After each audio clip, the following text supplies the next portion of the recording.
आई भैया हम गायक सोनू राजपाल आप सभी के बीच में एगो देवी गीत प्रस्तुत करतानी जवन की फिल्म जगत के हस्ती में अंजनी सर जी के तबला वादक पर बहुत योगदान बा। हरिंदर जी बिंजू में उपस्थित बानी। गीत में 4 चांद लगी। हमारा आशा न पूर्ण विश्वास बा कि गीत में रुआ सब आशीर्वाद जरूर देगा। गीत कैसे बा भैया वो सब सुनी जा। मनवा में ललसा बाटे हो अइबू तू घरवा 9 दिन से भूखल बानी देबू दरसनवा। मनवा में ललसा बाटे हो अइबू तू घरवा 9 दिन से भूखल बानी हो देबू दरसनवा। जल्दी से आ जाए मैया, जल्दी से आ जाए मैया, मन में गुन लो बेटवा बुलावता बिनती सुन लो।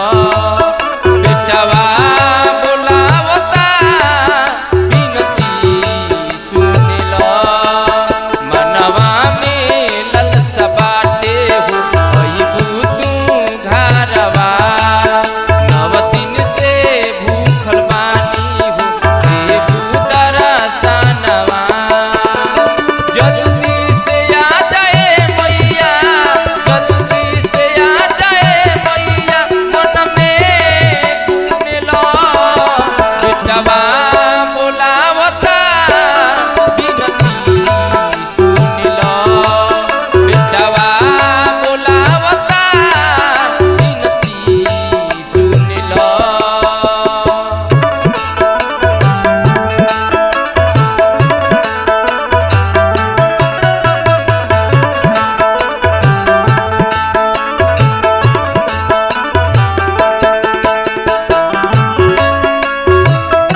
के कपा